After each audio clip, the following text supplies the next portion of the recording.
This one's all right. Do you have an agenda? I do, yeah. Let's get with the agenda. We have got a busy day today. Yeah, we do. Yeah, I covered most of it, and I just wanted to mention that we've got Nuno, who's addiction specialist, coming in 2 weeks. So 2 weeks today is our next guest. We don't really have any other guests planned in, so there'll be more ad hoc stuff with us.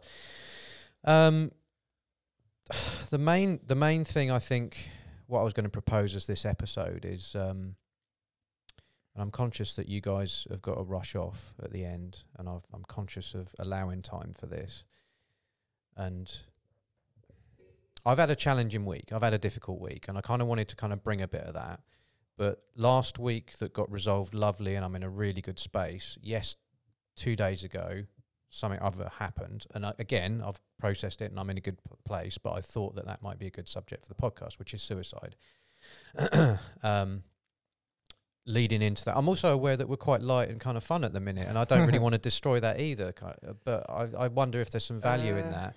And before the suicide-y stuff this week, not for me, someone else, I thought it'd be a good idea. I think we put it on the group chat about, wouldn't it be good if we kind of brought where we're at? Because I get this, I can own this. I've been really struggling, but I'm kind of okay now.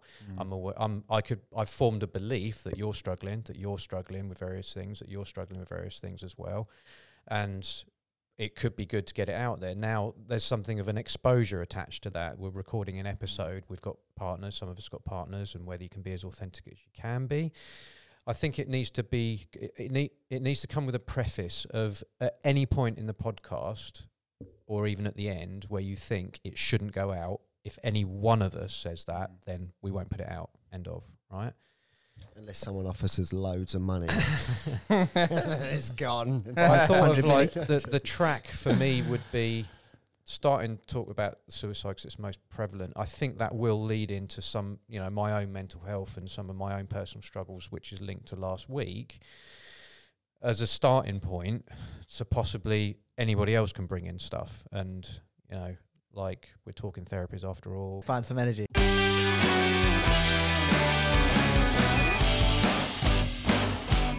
Hey there, everyone. This is Adam here with the Hear2Listen podcast. I'm here with Max. Easy. I'm here with Leon. Yo, yo. I'm here with Jack. Hello. Hey, guys.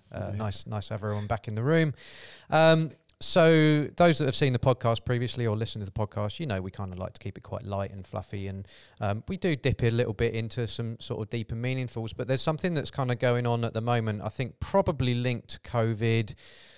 We're all aware of what's that, Jack? So, yeah, lockdown, mental health, sacrifices, doom-laden future for some people around kind of job, So we might be going a bit deep with this one just to kind of prepare everybody, really. But the thing that's most prevalent for me is 2 days ago, there's a guy that I trained jiu-jitsu with that took his own life. And we might not release it yet, but we did do a podcast with the jiu-jitsu master, Zay, and I'm part of a WhatsApp group that's got most of the guys on, right, and some of them from other schools. And you scan through, there's funny memes on there, and there's tons of talk about COVID, and then suddenly Zay will come in and say can we lock down the COVID chat? It gets really political and stuff. So, yeah, but now and again you get gems and so on. But I scanned through, and it said this guy Jogs, so rest in peace, Jogs. Jogs took his own life, I think, at the weekend. One of the other guys told us, and I think he's linked to their family. And I was stunned, right? Because Jogs, he's a bit of a life and soul kind of guy. He's the guy that walks into the room at jiu-jitsu and goes, all right, guys, he's light up face, handshaky stuff like we normally do when we welcome each other into the room. He's super supportive of, when you're rolling with him, he'll correct you on little bits and go, this is the reason why it's really good. He's enthusiastic about the training. On the group even, he was, loads of advice, if people were saying, I'm trying to lose weight, and he'll try this, try that. He's just very giving, just a very out there bloke. Somebody that you wouldn't ever expect. This is why it was a bit of a shock, honestly. And I'm not necessarily talking an emotional, I'm not close enough to the guy to start tearing up, but I've known him for 3 years. And it was a shock in that sense of like, this is somebody of like all the people I could probably pick like training, he'd probably be one of the least likely people, right? He's married, he's got a couple of kids, I think maybe even 3, which like adds the pain. And yeah, the group's been great. There's loads of support. Everyone's like, oh my God, you know, they're kind of posting pictures of him and trying to kind of make sense of it a little bit as well without really any information. There's like a Just Giving page that's been set up as well for his family, which is like completely like expected. Do you know what I mean? In the sense of like the guys always rally. Like whenever someone's like struggling, there's always like a rallying around, very much a willingness to support people. And I was talking to Dawn the other day about it for the purpose of like, I think I should talk about it. Do you know what I mean? Otherwise I'm just sort of sitting with it. And I spoke to her and as I was talking to her, I was reminded of another guy, a mate, a proper mate that killed himself maybe 3 or 4 years ago. And as I was talking, my head went back to that exact moment where I was in the kitchen. Amy, his partner, came in and told me he's done it, right? And we all knew that it was likely because he had tried before quite recently and he'd got like caught out, as it were. Do you know what I mean? He got caught on like cameras driving to a certain location. People got the sense that he was going to do it and they managed to get him and then like put him under like the Mental Health Act like temporarily. And then when he got like eventually released from that, it wasn't very long, but he just seemed almost like stubborn in like, yeah, okay, you got me, but I'm still going to do it. He was just so adamant that he was going to finish it. This guy, if you had those conversations, what? Yeah. I mean, God, that's like a whole podcast in a sense, but I mean, it was relationship based, and a rejection was involved in that, I suppose. But that wasn't the crux. Like, I'd always known this guy was actually quite unhappy anyway. He just was not a happy guy. He was just, he resented life. You know, even little things like we're walking in the town centre and people weren't walking fast enough in front of him and he'd be like, attack it, like, mentally. Angry. Like, yeah, he was such an angry guy, definitely. He was more an outward? No, a gritted teeth outward. You can kind of see it, but I think like many people that could take their own lives, it was turned inward ultimately. And, you know, he eventually did it and like Amy told me and like, I remember being like so angry. I was so angry because it was like, it didn't have to happen. It did not. You said, sorry to jump in, you said she walked into the room, so you was in this same... So it might have been a day after and she came, I'm probably not giving the full story, but we share a block of flats, if you like. That's how I'm friends with him. So she kind of comes upstairs and like knocks on my door and comes in, cup of tea, whatever, that sort of thing. And then like, yeah, so I could see it. And it's kind of not easy for someone to even say that, do you know what I mean?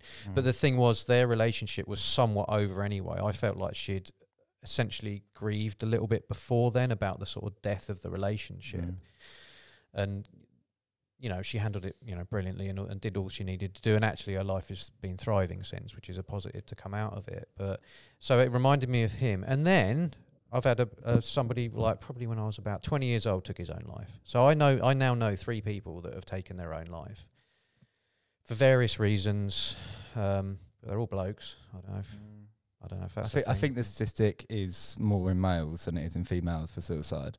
I think it's like, I think it might be the second biggest killer of under 30s in the UK, which is kind of mad, isn't it? And I think the first one's like heart disease or something like that, or something to do with that. Have you got any idea why that might be, though? Why is it predominantly men? I don't know. No, I think I know why it's men, because men don't, they get, not that they get told, because I don't get told don't talk about my feelings, but I guess No, but this is where Sally Ann come in, the unwritten rules. Yeah. This is it. Men never did used to talk about their feelings. Yeah, it's only been recently that men start doing it. Really. Yeah, I guess that is part of the reason. But I don't know. I guess it's all different for everyone, isn't it? Like, it just depends how you handle certain things. See, I don't know, because I don't know enough about it, but I'd say like how I see it is like social status. So if you, it's hard because as a man, like from when you grow up, I feel like it's implanted in you that you need to be the provider, you need to be the carer, support. You need to make the money, you need to buy the house, get the car, like, and then keep up. And like, let's say if you're in a friendship group, you got everyone in your friendship group is sort of doing that, and maybe let's say if you're falling behind, I could see how like you feel like, well, actually, I'm not worth as much as Max or Jack or Adam because they're doing all this. You got your kids, you got your flat, you got, do you know what I mean? So then and let's say if I didn't have anything and I haven't got anything, it's like, well, what am I doing wrong?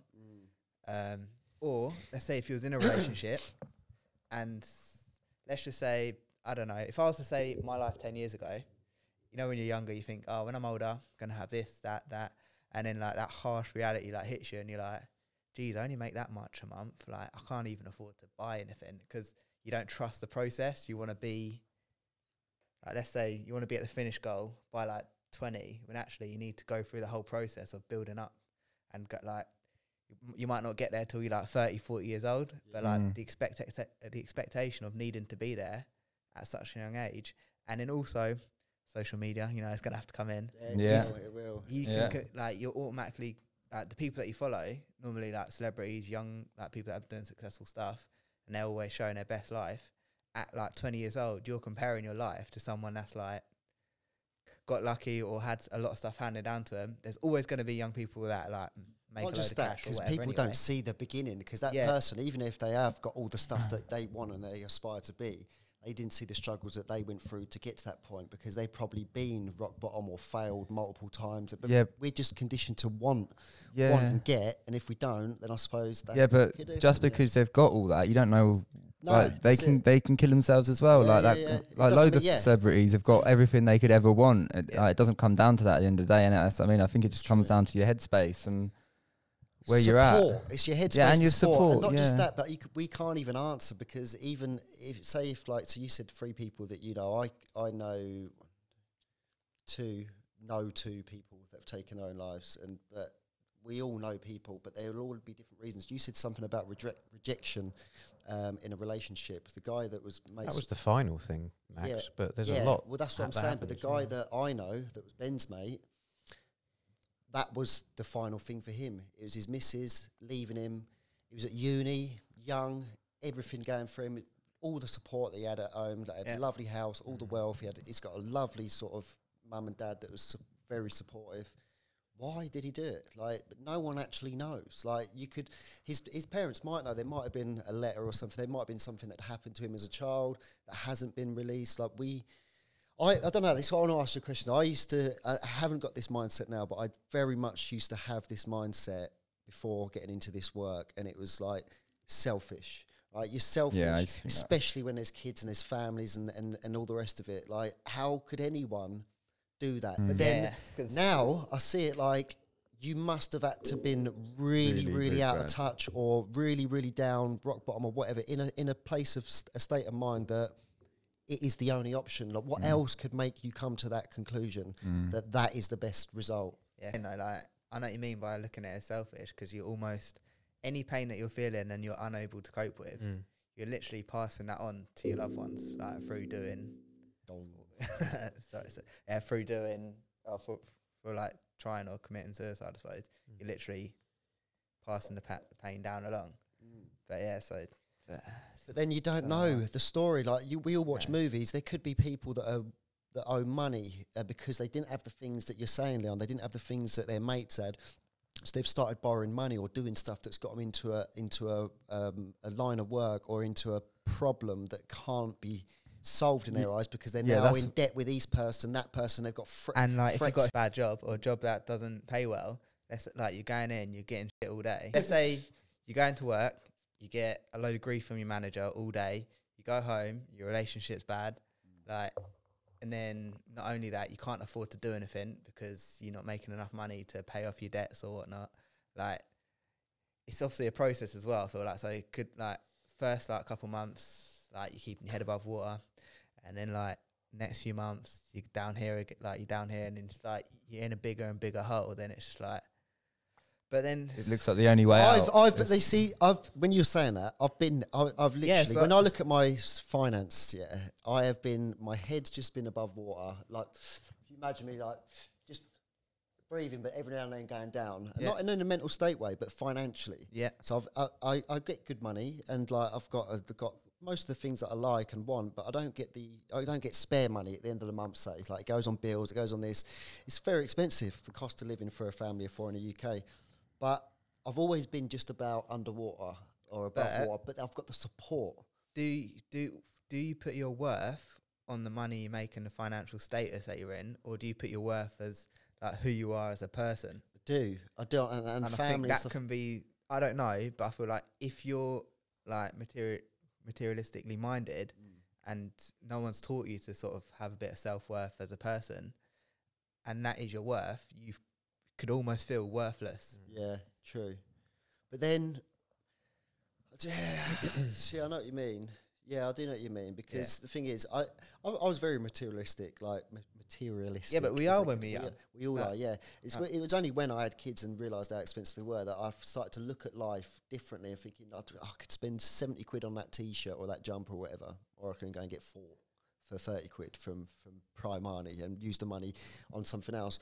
But even with my state, so if for example, I didn't have all the support of my friends, family really, and friends and stuff, but when you look at like the jobs and stuff that we're in, the work we're in now, you imagine now, if we didn't have this, what we've been doing, it's hard to put yourself in that situation because we have still got work to do. But this is the thing, like, so when I sit, there's so many different reasons why people do it, but what would make us feel, or me feel like, because that stresses me out, being like that with the finances stresses me out, but for somebody, like you say, that could be the be-all and end-all of them just going, boom. But whenever, but you've always got a way out. There's always a way out. Yeah, but for you, and you can see that. But it's when someone can't see that way out and there's nothing else to do that they're like, what can I do? Yeah, but you say there's always a way out. There is always a way out. There is always a way out. Always. Yeah, I see what Jack's saying. So at the minute, let's say you hit a rock bottom, yeah? Like, there's no way your support network would see you out on the streets. That never would happen. Point blank, that would never happen. Let's imagine you don't have a relationship with your parents and you have got the pressure of a whole family on top of you, and you are getting behind, and each month you're like a little bit more in debt each month. Where do you go?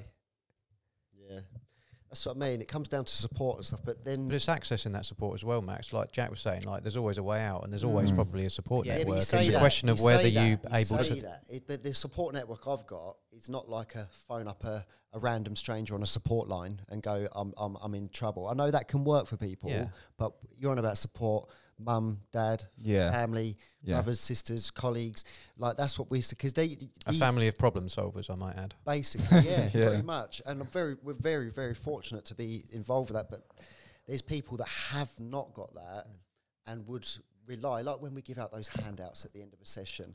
I fully rate these organisations that are there doing bits and letting people phone in and stuff. But if that was the only option you had, I can see why a lot of people don't do it, because they have no connection with that person. But then I'd like to think that if that was me, last resort, I would be phoning. Yeah, like, I'd be telling anyone, just because like the last thing I want to do is take my life. I can see like if let's say if you didn't want to phone someone, it's just like let's say, I know I'm basing it all on money and like financial status at the minute. That's just like how I see it. It comes down to a lot of it though, Leon. Trust me. So I'm not really touch on the mental health stuff because I'm not that aware of how that affects. I can probably do that one. Yeah, on that. What was I going to say? That's going to be like a common thing that we do now. We were talking about support networks and accessing support and surrounding. It's gone, boys. Oh yeah, sorry. I got you back, mate. Yeah, so to phone up, let's say if it was financial, you're thinking that phone number, if I speak to them, I already know what my problems are. If I speak to them, what can they do? They can't pay off this debt for me. They can't do anything for me. So like, but you're certain of that? I'm not certain of that. No. Oh, okay. But let's say if I rang up Mind and said, I'm feeling really bad, and because these are the things that we hand out. I've got like 10 grand of debt. It's how much I make. All my money goes to my bills. Each month I'm getting further and further behind. Like if it keeps going, I don't know what I'm going to do with myself. Yeah. What can they do? There is well, like they can legal advisors. Yeah, that's say you go bankrupt. Like that's what I mean. You by speaking to those people, you'll find a way out. Yeah, but this is where we have a lot of, say, a support network, but we have a lot of knowledgeable people around us as well that have. It's a big thing. People often say it's not what you know, it's who you know. It does come in handy. When you look at the professions of family members and friends, and us lot here and the work that we do, the people that we come into contact with, we have a lot of information, a lot of knowledge, and we sort of know that someone we know will know how to do something like that. Or we've got quite a good network, should we say, of people. There's some people that have none or haven't been let's imagine educated in a sense. Let's say when we went to like when we did Nova, some of the towns and villages that we visited, there's like there's no opportunity for young people at all. They're in like a town in the middle of like the British countryside on the beach, old seaside town. There's nothing there, is there? Like there's just a small like beach, like old, like. Well, but yeah, but that's what I mean. But it depends, Leon. Like you're talking like there's nothing there, but there is stuff there. Like for you, there's stuff there. Yeah, like you love animals, you love fields, you love that. Like that might be someone's like dream place to live, isn't it? Yeah, that's true. So I suppose but it's what you see as opportunity. Yeah, exactly. Yeah, there is that. Go on. I mean, you stop me now. Going back to jogs, there's like things like he recently got his brown belt in jiu-jitsu. Do you know what I mean? And I assume like when you do that, you get a sense of achievement that might counter some of those kind of self-attacking feelings that you might have as well. But as Dawn said to me the other day, that's probably something that's the last thing on his mind, that kind of thing. Yeah. So, and I can probably speak somewhat about this as well, that I kind of jokingly, sort of in my mind, I used to kind of consider suicide maybe a dozen times a year. There was a time in my life where that was just normal. Do you know what I mean? It would just pop into my head. And I very nearly took my own life when I was maybe about 20. So just to kind of give you a picture of like what it's like for a person perhaps in that situation that was unique to me. I hated my job. I was doing night shift at Sainsbury's stacking shelves. I considered myself a very clever guy and intelligent at least. And I was doing this. Do you know what I mean? There was a comparison that I was making instantly about I'm surely worth more than this. But I lacked any kind of motivation to be able to change it, regardless of support networks, all that sort of stuff. And there was times where I kind of like thought to myself, oh, if I just had an idea pop into my head, then I'll run with it. But I got no idea. So there was some repetition, there was darkness, there was mental health, I suppose, in there as well. It can't be good for you doing night shift, 4 or 5 days a week, meals, having dinner sort of middle of the night, that kind of stuff. I'm sure there was contributing factors within that. And then I found when I did night shifts, I didn't do full night shifts. I just did like from 4 till midnight. When do you have a chance to have a social life when you do that? Because you need to sleep in the day. Yeah. I sort of kind of squeezed it in because I didn't start till 10, so I could at least do a little bit, but I was always in a rush. I was always like leaving early. There's always that thing that you're always thinking, oh, I've got work tonight. Yeah. You can't even enjoy it. I could, well, actually, now, sorry, carry on. True, but like, to link into sort of mental health and activities that maybe take your mind off of it, it was always slightly overshadowed by how quite unhappy I was, really. I couldn't entirely enjoy my social excursions. And I remember leaving work in the morning, 6 o'clock in the morning, got in my car and I drove in a different direction. Like I would go this way to go home. I decided to go this way towards Luton Town Centre because I knew that there's quite a tall building. I was going to do it off a building, basically. That was my plan. And I was scoping places out, essentially. And I drove around. I was like looking down alleys. I was thinking things like, I want to land in a place that isn't near anyone. I want to kind of like land and then maybe one person discovers me sort of later on or whatever, So I was putting all that sort of thought into it because that's one of the first things you think about, like as a counsellor, when people say that, you talk about the validity of it, how possible is it? And it was quite possible for me. I was like going through the motions and maybe arguably in some way trying to get myself, planning, And I, drove around a little bit, and then I was crying a bit, I think, as well. But I just felt at the time that my life was so directionless as a 20-year-old, rubbish job, living with my parents, very little in the way of money. It just didn't really seem like much of a future. So I was like, why am I even here? Yeah, I don't see a point.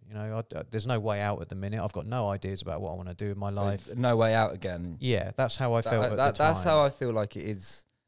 So I've spoke to so many people that, and that is the answer they've given me is like, there's no other option for me. And I guess that what it is comes down to, doesn't it? And I didn't feel like I was living, really. And maybe there was a bit of what you said earlier about the comparisons. I didn't have that too much because social media was minimal back then, if non-existent. But I would probably easily find myself comparing myself to successful people or people that are doing well. You also said you felt like you were almost not too good to stack shells because it's not really like you, but as in like you could, it's not using your brain. I thought I was worth more. Put your worth. But that's what I was saying, like, you need, as young people, just not taught to trust the process. It's always, you see, like, to see something, I want to be here.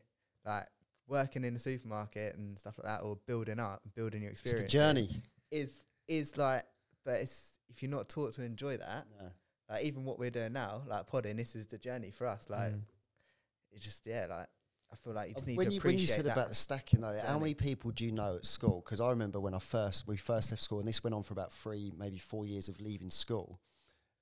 all the intelligent ones, the A-star students, were in the Asdas and stuff, working there, stacking the shelves and stuff. And I used to think, like, they must be well pissed off, like, because they were wicked at, like, brainy at school. Like, and there's me, I was earning like 130 quid a day plastering, just out, like, rogue max, like, didn't really, do you know what I mean? So there must have been an element of how many people that I knew was probably in that shop stacking shelves, potentially in the same mindset as you was, thinking, like, because that's how it starts creeping in. If it's that, but I don't think self-worth, isn't it?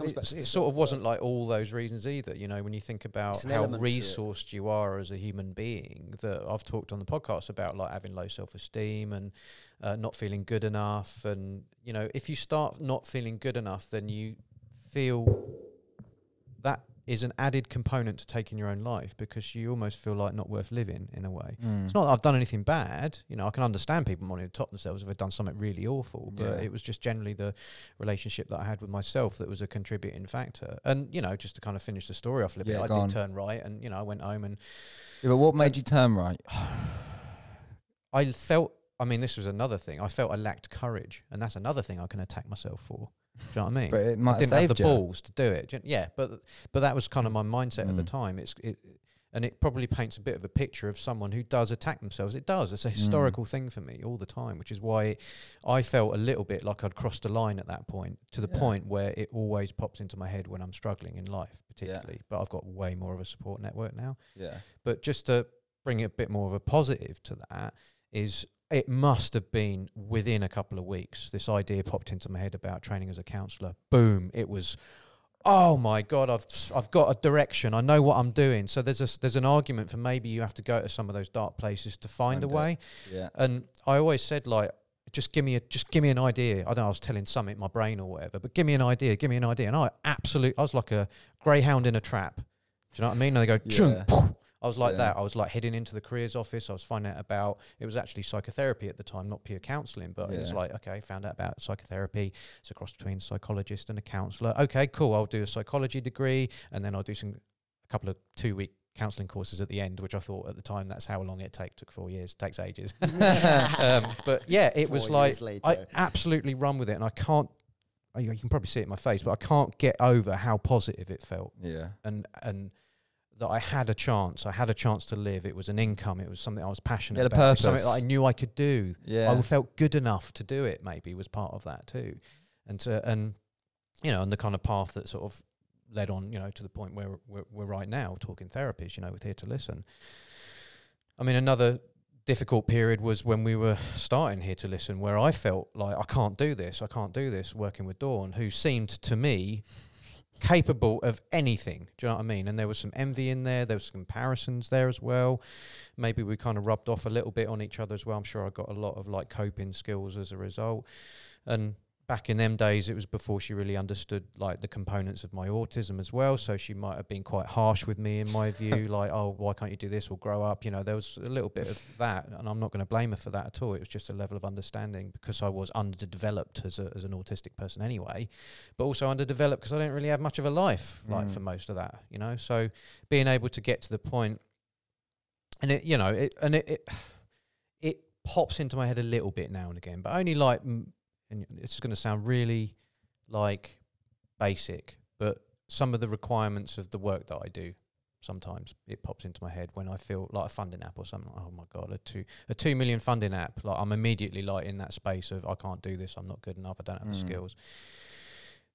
But I'm out of that now, and I'm out of that, I think, exclusively as a result of last week, which was, you know, a little bit more of what I was going to say. Like, I just had a chat with Dawn, and it just all this stuff about childhood, about inner child, about like my relationship, myself, my self-attacking habits, all of that stuff. Like, I feel like I'm just done with it now. I'm all good. Like, I feel like I can do the work. I'm capable of doing the work. And actually, when I'm not quite capable, I've got a wicked support network around me. All you guys definitely count among that.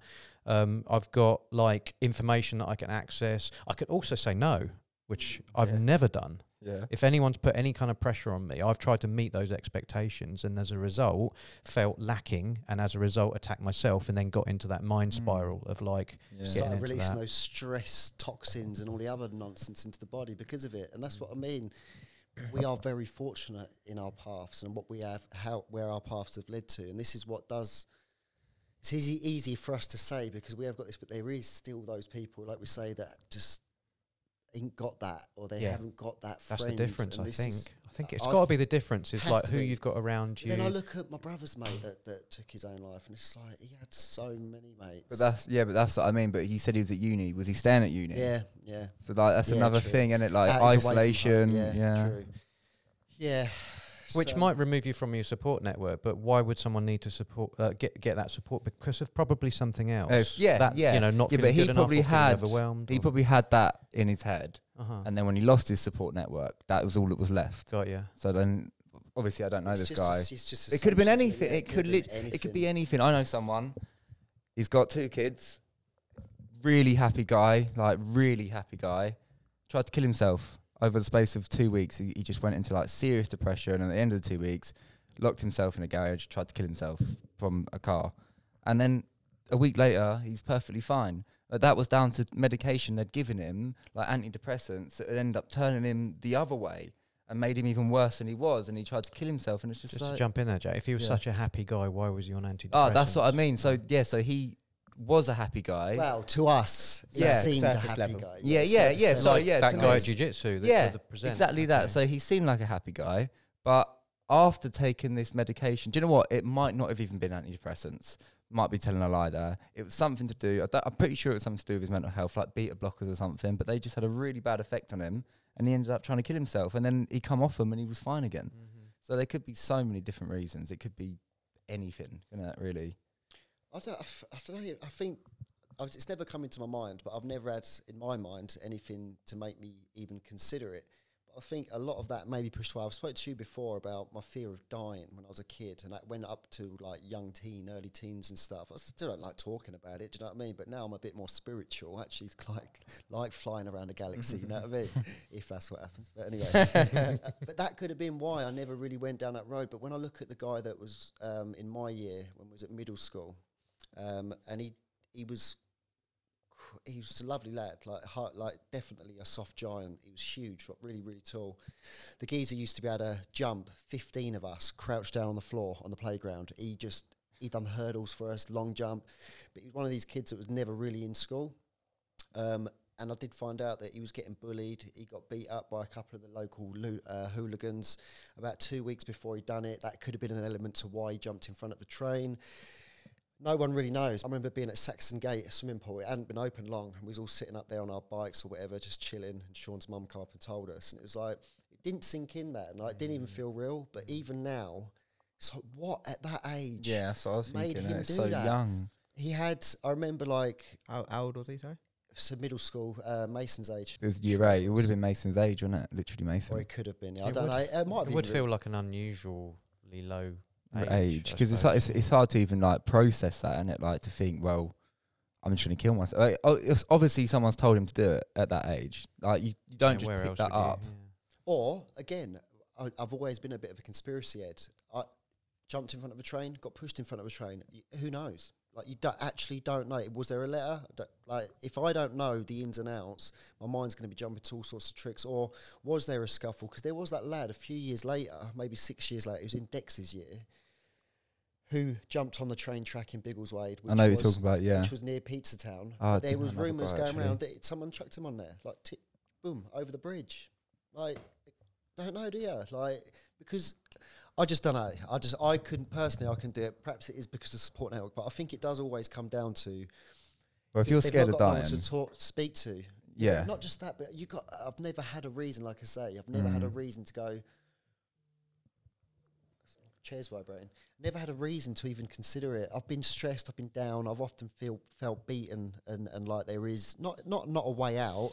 But there's like, what's the point? Uphill battle. I've been trying to do this and trying to get at least 10 grand saved or whatever my goal was. And every year that goes past, I'm always minus. Like, how does this happen? I've been in a loop. But this year has been the first year I'm breaking out that loop. But it's not bothered me, not stopped me doing the things. All right, I ain't got as much luxuries as what I may want. But I am also in the mindset that those materialistic things, what can you do with them? Like, I've got a roof over my head. I've got a nice family, good friends. You know, all that other stuff, that's just extra stuff. Like, it's not even, that doesn't even matter to me no more, as long as we've got food and stuff. It's hard to think about at the time, but I think gratitude is an important component whenever you get to those states as well, thinking about kind of what you have got. And as you're saying your story, Max, I picture you as someone who's more resilient than me, right? I think, like, if we talk about levels of resilience in terms of levels of being able to cope with things, I think as well. Like, if I was to put myself in your shoes, Max, yeah, I probably would have done myself in. You know, there's just like that pressure, that like overwhelm, like I'm running out of money, got family commitments, all that sort of stuff. You know, I think about Sean that was on the podcast like a bunch of weeks ago, where that would be a legitimate reason to kill myself. Do you know what I mean? I'm going to prison for like 25 years or whatever. Yeah, what's the point? So, yeah, I can't believe, and I haven't asked him, and I don't know for sure, if that wouldn't be something that would pop into your head. Yeah. You know, what keeps people... I've seen people going to prisons that have got massive sentences, and I think to myself, how the hell have you not killed yourself? Yeah, yeah, like, I'd be planning it before I've even like got to the in. prison in the first place. Yeah, you know, yeah, but then they could be like Max. They could be scared of dying. Yeah, Like, that's not a fear for me. That doesn't help. No. I'm absolutely unafraid of that. Yeah. See, I used to be so scared of dying. Like, I used to, do you know what? I'm not scared of dying. I'm still scared of getting old. I still think like when I can't jump, like 2-footed jump in the air, then that's a horrible day for me. Like that literally freaks me out. Neuralink will be available in the next 2 to 5 years. He had to bring it in, didn't he? I'll get it if it means I can jump. But yeah. That's someone that prizes their youth massively. Yeah, and I do. I love being able to do what I want, like, and just mobile with my body. And like, if I lost my leg, I always thought if I lost my legs, that would be a reason for me. But now, with the way the world's going, not because of Neuralink, but because of how accessible it is for people that are disabled, and life seems a little bit easier than it would have been, then maybe it'd be all right. But when I used to think about like not having any legs and just like when you had a wheelchair, man, like we used to call Leon the burden, which is horrible. No, it is actually horrible though, because if you have got a wheelchair all your life, you're not a burden. Like you just things are a bit more difficult. A bit more difficult, yeah. But like it's just like in this, I was just thinking like a bit more difficult is probably even an unfair, because like you can probably race down a road faster than anyone else. That's not difficult for you know that kind of thing. There's other things that maybe people can do better. Easier. You see these people that get into like basketball games and become like legends and so there seems to be a resilience, and maybe that support network again. Yeah, it does actually all come down to resilience, I guess, doesn't it? And support. And I think the combination of maybe the support network and being sufficiently resourced in your own being to be able to access that. I think probably that I'm just speculating that maybe it's the disconnect, because even in my dark times, I know I had a support network, but I just didn't think of it, and there was a pain element in that as well. There was this emotional discomfort. That was the thing that I couldn't get it to end, so I knew a way to end it. Yeah, and I believe that my friend Dean, with the relationship thing, he looked like someone who just couldn't cope with the feelings at all. Like, and I think any day existing with those feelings was so painful for him that he couldn't wait to get it over with. Talk about someone that was planning, you know, he went on the internet and got all the kit, you know, you said about like a guy in the garage, you know, so he did a sort of make your own suicide kit like version of that. You can, apparently, I don't want to promote that necessarily, but you got like things that you can access that help with that. I don't know how else to sort of say it. Like, but at the end of the day, Adam, if someone's going to do it, they're going to find a way, whether it's a kit or a car or tablets or anything. If they really want to do it, you telling them that there's a kit on the internet isn't going to push them to do it. Say that there's a lot of people that do that just for a cry for help. Like, and it's so hard to distinguish. It's mad that it wasn't though, Max. No, I'm not saying him. I'm saying there's people that will go for that stuff or will go to do it, not wanting to do it, because they don't know how to speak and be vocal about their emotions and that.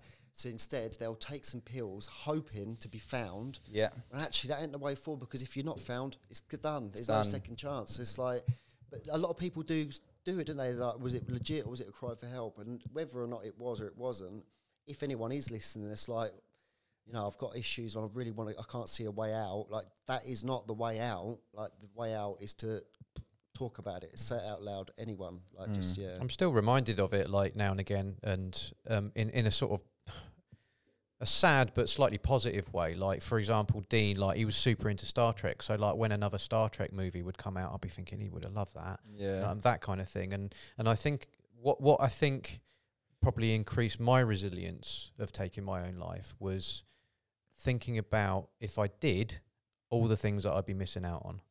Oh, that's a good way of looking at it. Yeah, it is. It's like, look where we are now. This is awesome. Doing podcasts with people that I love. I do love you guys, actually. Actually, I do. Too, man. All the team, wicked. And I mean, that's something worth mentioning as well, is that I'm at the point now where I feel so safe talking about these things that why would I want to be anywhere else? Like, even from a work perspective, you know, why would I want to work anywhere else? I couldn't go into like a manager. We talked about this the other day. You know, go into a manager's office and say, I'm struggling with this.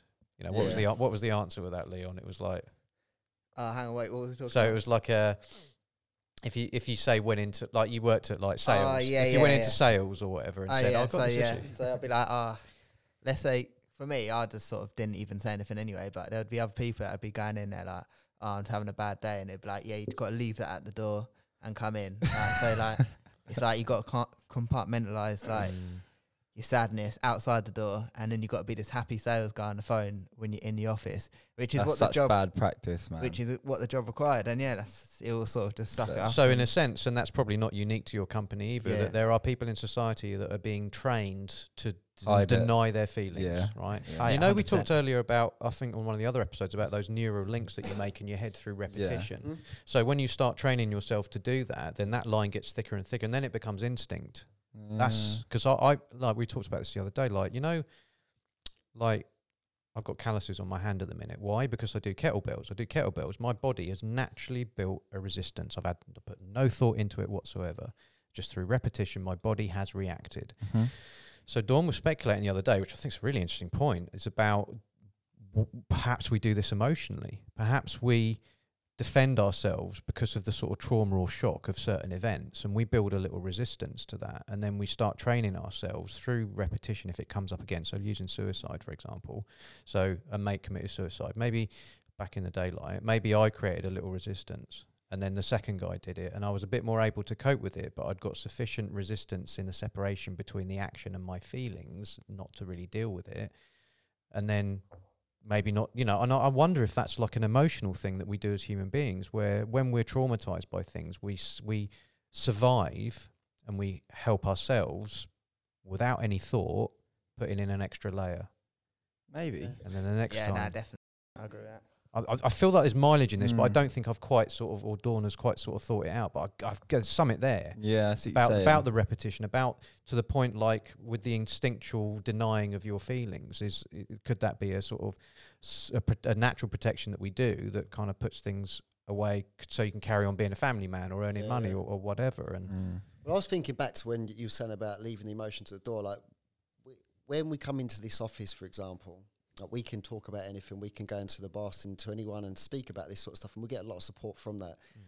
But at the same time, if we're going into a session, like me, then and we Jack would are leave it at the afternoon, door. We leave it at the door. Yeah. And we're not saying, like, we're not recommending for people to do that, because it's good to deal with your emotions and that. But we have, as human beings, got the ability to switch off and to put that layer up, whether it's there all the time, but to change our hat for that hour, because that is something that we have been conditioned to do because it's our job. Like, and teachers, when you look at anyone that facilitates or presents or anything But just like to that. go against you, Max, sorry, I'm not devil's advocate for Yeah. however what you want to say.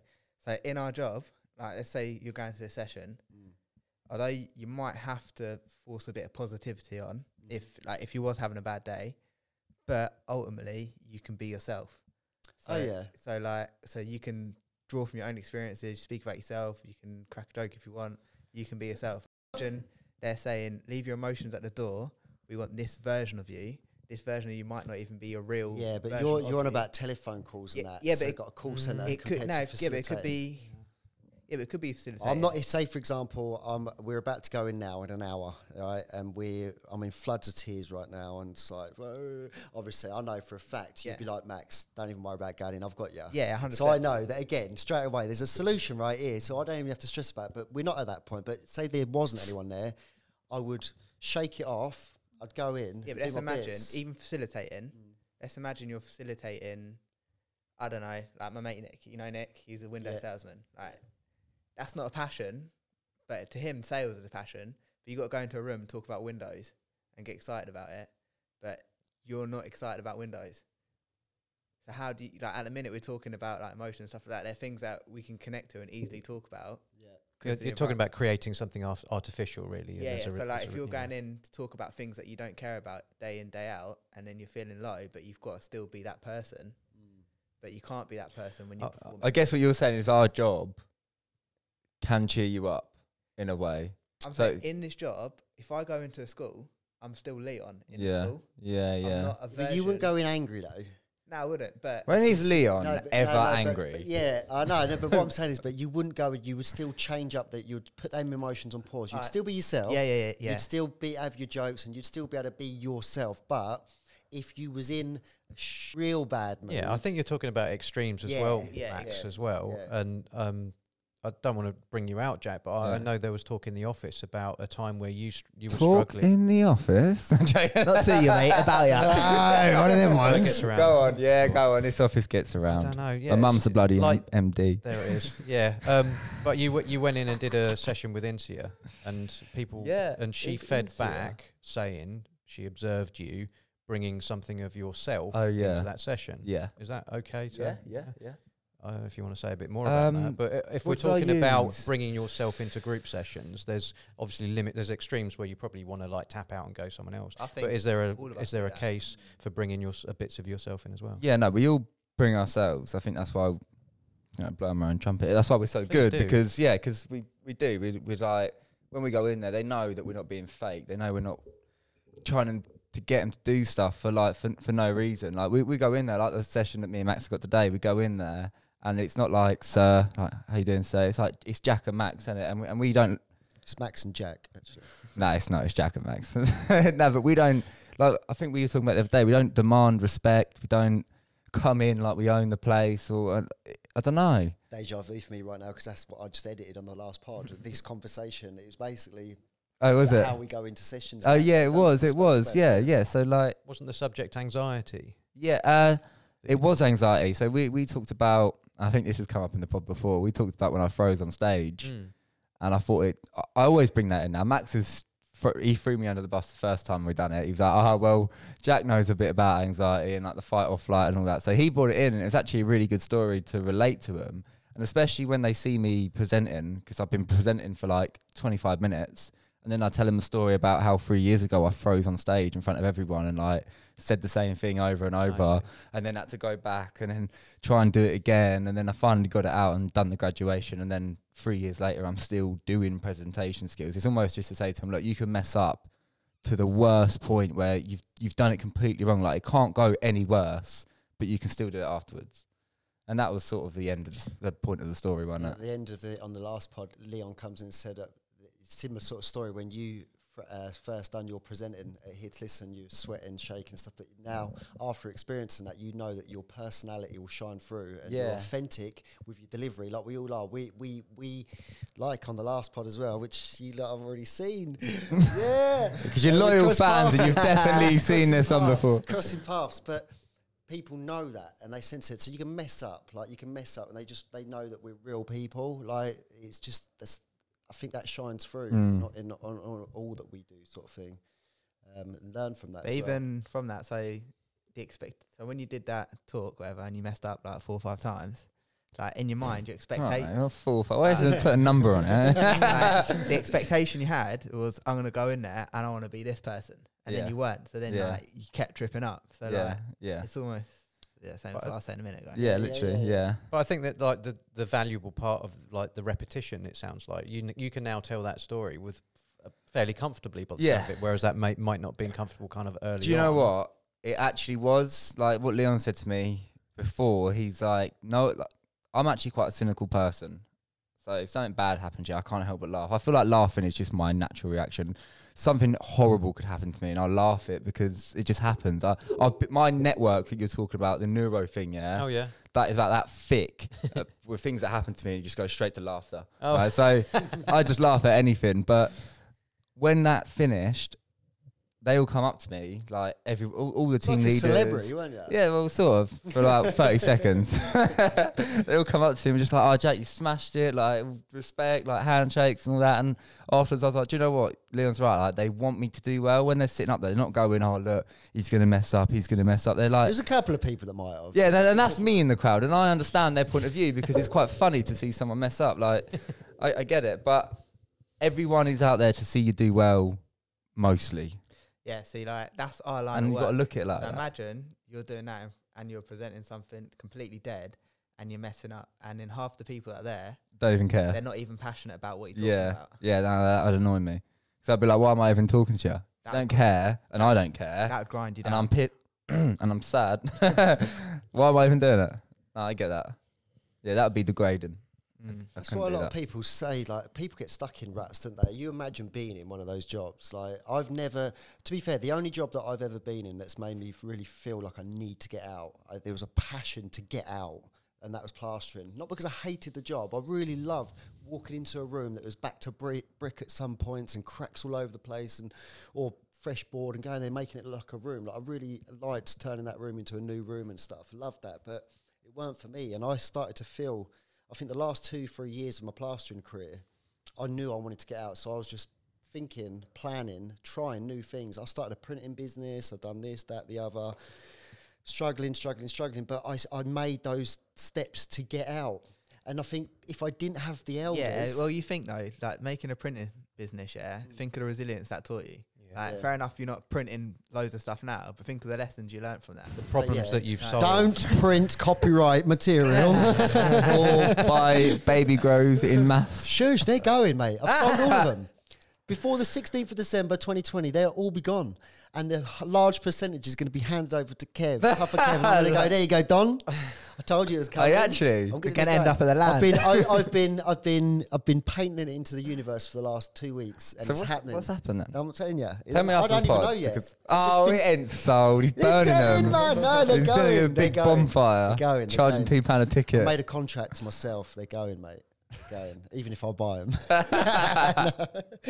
But basically, yeah. So back to the plastering. So I knew I weren't happy, and again, I had support. I didn't have people saying to me, "Why are you leaving?" Like, rah, you'll be no good at that. There was a lot of support, but there'd be other people that will be saying, "Nah, stick to what you know. Like, don't be doing that sort of stuff."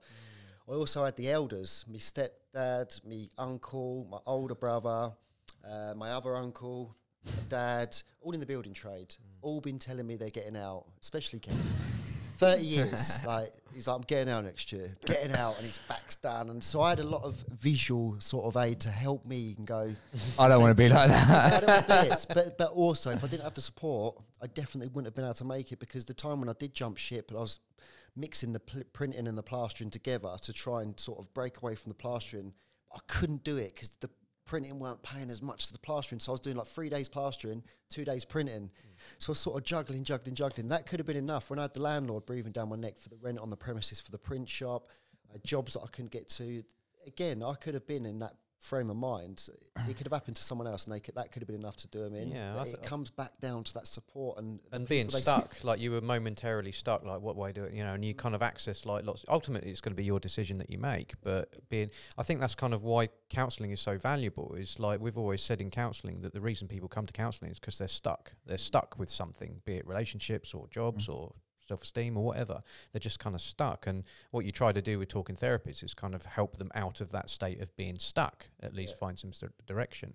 So I don't think it's a coincidence that counselling has become a very popular sort of way of people finding direction in their life as well, and being able to talk to that person that's not going to judge. I mean, that's maybe part of the support network that you hope for, that you've got people that don't judge you, that maybe provide a bit of advice, less so in counselling admittedly, but people around you that you can at least hear yourself talk. Yeah. Because I think part of learning is sometimes hearing yourself sort of say these things so that you can kind of process them and then find a direction. And I think we need maybe to wrap up. I know you guys have got to shoot off. Is that? I always know when it's coming close to the end because I start to need a wee. This was the last episode, so I had to actually leave. When you was on the phone then, I had to leave early because I couldn't hold it.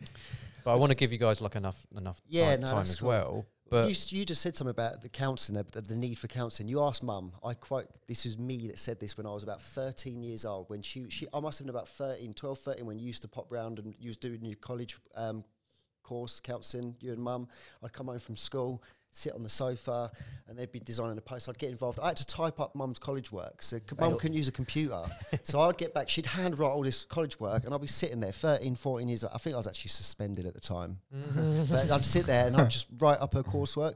But I remember saying to her, I didn't really know what counselling was. I knew it was about talking and stuff like this, but I said to her, and she'll remember this, but I said, everyone my age will need counselling by the time they get to, I don't know, 30, 40 or whatever. And she was like, why would you say that? I was like, just trust me, they will. And I don't Max know knew what was going on. I think most of me and my mates was doing things we shouldn't have been doing, and I Yeah. just knew that it was going to end up a lot of us being messed up, maybe, or a lot of people that I used to hang about with. And do you know what? I hit the nail on the head, because most of the people I used to knock about with need support.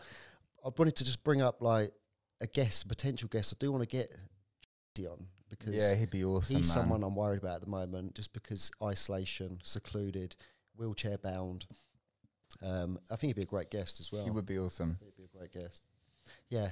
Anyway, speaking of guests, just to give people a bit of a heads Yes. up, we are looking to get a graffiti artist in shortly as well. And whatever opinions that you're totally entitled to that you might have about graffiti, we're personally very curious about it. You know, we're not going to endorse it. We're not necessarily going to tell everyone go out and get graffiti in. But personally, I don't know anything about it, so I want to know about it. Do you know what I mean? why would you have a wall that looks like this when you could have a wall that looks like that? Hey, that looks amazing. Max Bit is of obviously Banksy. for graffiti. Yeah. So yeah, give us comments or the messaging service that we've got on Anchor if you want to get in touch with us about that. We've also got Nuno coming in 2 weeks, so it's going to be very addiction focused, but a great deal of mental health. I know his background is in addiction, but he specifically wants to talk about people's mental health during COVID and services that really should be in place to be able to support people. I know he's going to be talking about that. I do want to wrap up a little bit. We've talked about some pretty heavy stuff. I feel great about that. I like talking about stuff that I think people should talk about, really, and I'm confident to do it because I think through my repetition I've practiced it, and maybe that's part of ultimately a solution. I think what few solutions that we can come up with, one is about having a support network around you that you can access, approaching people that are suitable in terms of non-judgment or advice or whatever you're seeking for. Don't sit with it on your own, because that will just not help at all. It's the opposite, I think. And the other thing was, if you're lucky enough to be sufficiently resourced because of your sort of family lineage to be able to have the confidence to approach people, great. If you're not, there are ways of increasing that, and learning how to talk and being confident in your belief and talking about your struggles. We can all do that, and we can all probably do more of that, I think, as well.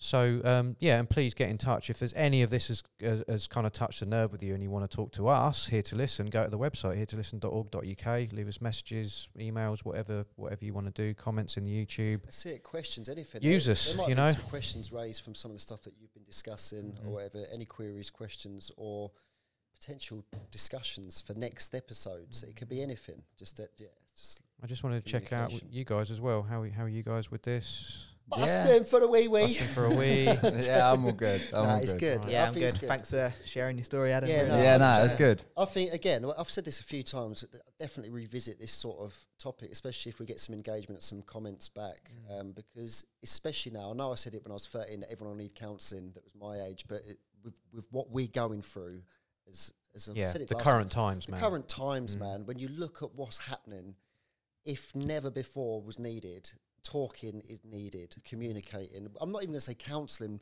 Counselling's very, very needed, don't get me wrong, but actually some people can't afford that. Sometimes it's just a chat. Sometimes it's not there. Yeah. It might just be a chat. You said about advice, like counsellors are not paid to give advice. If all it took was to give advice, there wouldn't be no need for counselling. Yeah, it feels like advice, but that could be the start of a conversation. Whether you take the advice, just expressing that and having those conversations. Talk to a flipping animal if you're too scared to. No jokes though, but like if you're not confident to talk about your emotions, first of all, actually talking either to yourself. We said it to a couple of students, didn't we, the other week? Like actually just saying it out loud. Or writing stuff down Or as well write helps it down. people too. You know. Exactly that. There's other ways and means. So it's to a good do it. therapeutic tool in all fields, I would say. Yeah. Sean talked about his step work a few weeks ago, and that's another solution. The Yeah, letter, wasn't it, to himself? solution. Yeah. Another thing to add, it's okay to feel all these emotions as well. Yeah. So like if you are feeling bad emotions, good emotions, it's all part of the human experience. Just try and get through them, yeah. It's all normal. And what session we got later on today? Emotions. Understanding your emotions. Understanding No your way. emotions. Oh, look at that. Yeah. That's cool. That's mad, isn't it? Great. Right. We've been here to listen. Thanks, everyone. Cheers.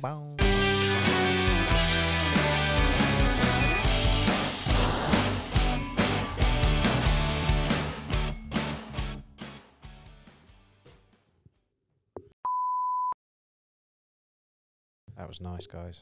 Did you notice that I accidentally swore at you at the end there? No. You could have noticed it right there. You went to say anything and we were like, here's this one round. And I was like, don't know What, why. the fingers? You give them Just this one. Oh, right. Not with the camera. Just straight at Max. All right, then. Straight at Max. That might be subtle.